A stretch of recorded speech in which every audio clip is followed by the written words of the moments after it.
wanted to talk about something else as well. Yeah, Pavan. So hi guys again.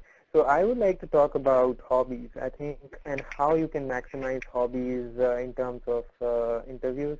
So one thing, when I was working on my application, every hobby that I was putting in, subconsciously I was thinking if program director wants me to elaborate on that. For example, I love cooking.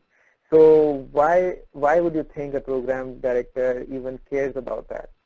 So one of the researches that I did about some of the programs, I said, okay, so you have these community outreach programs where you also have culinary medicine. So in culinary medicine, you can actually talk to patients about healthy food and all that. So that was one thing. And then second is gymming, exercising. So many of my colleagues have used gymming and exercising as hobbies. So what do you think, like, program directors might care about you gymming and making muscles? So you can use that in terms of stress management. For example, it is proven fact that exercising really reduces your stress and helps you stay focused and all that. So when you're jotting down your application, everything you put in, I said before that you have to follow what your interests are, but you also should have something in mind to back that off. For example, in internal medicine, how would you talk about abuse, for example, or tuberculosis but obvious, but abuse. So for example, if you're chatting with a patient in ER rotation in internal medicine and he or she comes with abuse, my research made me exposed to all these patients, and I can now better manage these patients and I know a plan how to talk to my patients about this. So everything you put in your CV, you have to back that up if that comes on the interview. Thank you very much, Anchit. Now my own camera is giving problems, but does any of the other speakers have anything to add, or should we open up for questions? I know we are running way behind, but I think this is all very useful. So Nikita, yes, you had something? Yeah, I just have one thing to say. So when you do these rotations or you do any kind of US clinical experience, I would strongly suggest to keep in touch with those people even after your rotation. Let's say you did a rotation 2 years back. You have to keep in touch for those 2 years. Just let them know about every little milestone that you achieved, that, I've completed my step 1, I completed step 2. Just keep in touch so that after a year or 2, when you contact them for your letter of recommendation, it doesn't look like you just, you don't really make relations. It should come across as, yeah, I've been in touch with you, you have been my mentor, and that's why I'm asking you for a letter. So that's one bit of advice that I would like to give. And another thing I really wanted to say was congratulations to all of you who are listening to this session, because if you've made it to this point, then I'm pretty sure that if you just hang on a little bit, you can definitely get it, because about 30% of people who start out with USMLE journey give it up at some point because it is a long and a difficult process. But I also assure you that it is every bit of this process, whatever it requires, be it traveling, be it communicating, be it emailing tons of people, everything has a role, and it really matures you. And also, people who are still in their initial stages, you are also one step ahead if you're already trying to know about the match at this stage. So that's really great, and I really want all of you to keep up the motivation and keep doing this. Just hang on, and you will get it. I'm pretty sure. So I just want to say that. Thank you, Nikita, for a very motivating kind of spiel. So Ashley, Liti, Sahib, do you have anything before we open up? Any last thoughts? I can make one quick statement about connections. So keep in touch with your residents.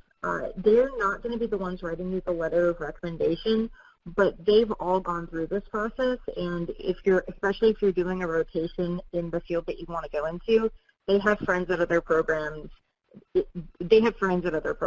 And if you work hard and you get along with them well, most residents are pretty great about being your advocate and sending introductory emails for your behalf.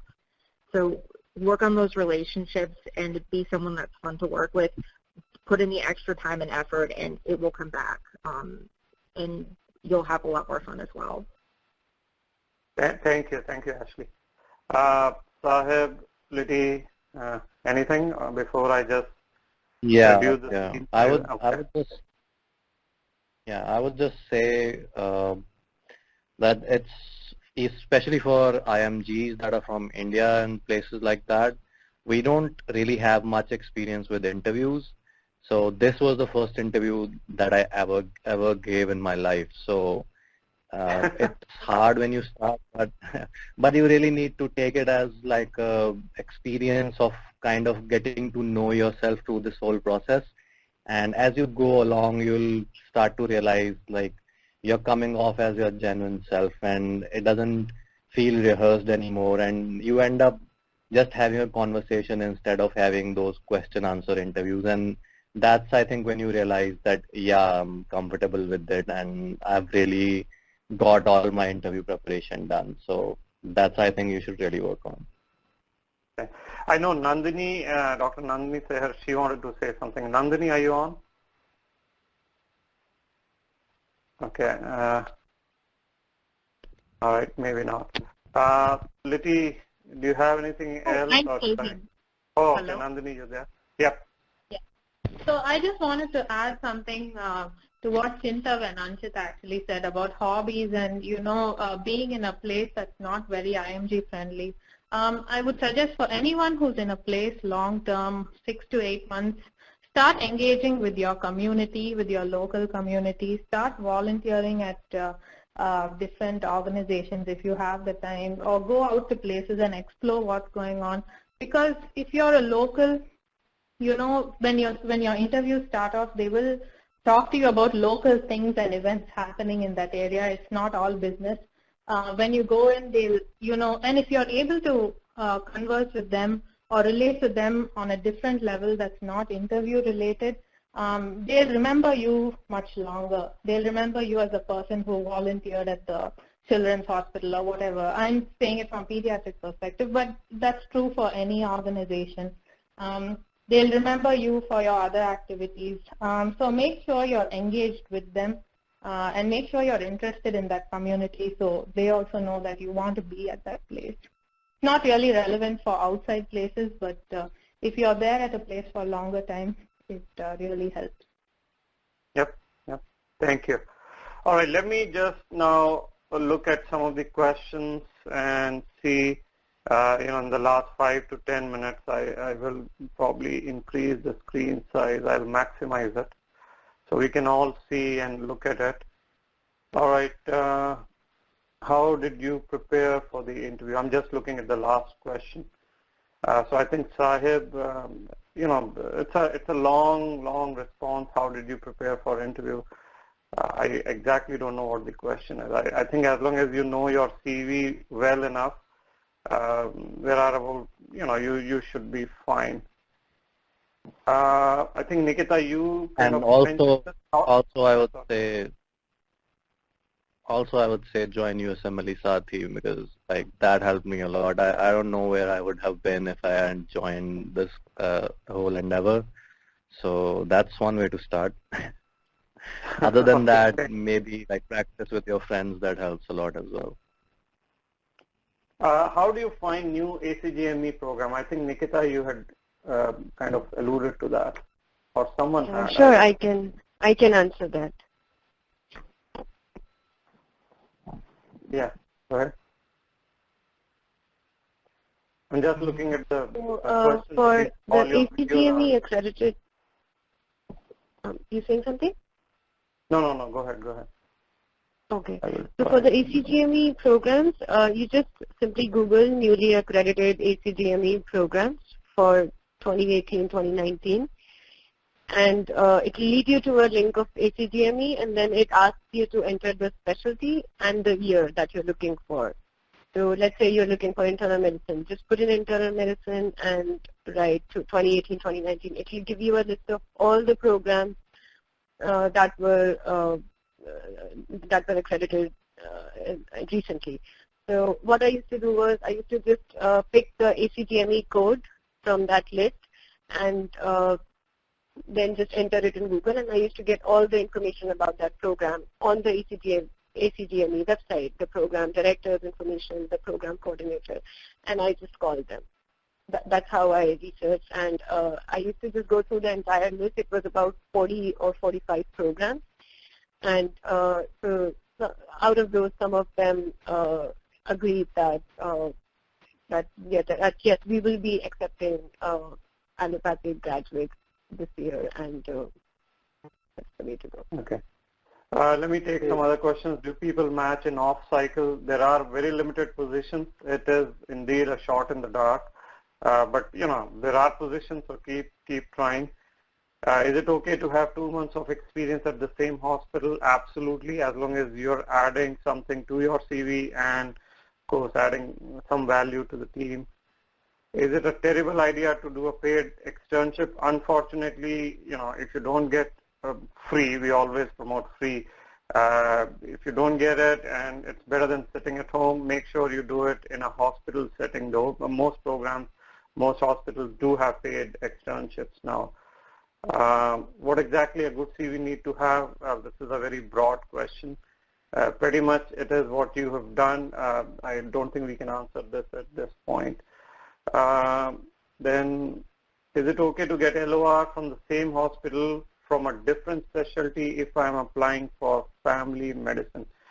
So this LOR business gets tricky if you're applying for family medicine. If the LOR writer ends up saying you'll be a great internist or great pediatrician, then you could be in trouble. I mean, then that will really not help you.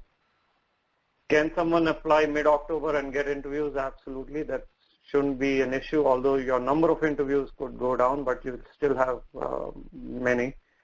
What else? How do I Yeah. Go ahead. Yeah. So someone asked me about summarize what the hobbies section was.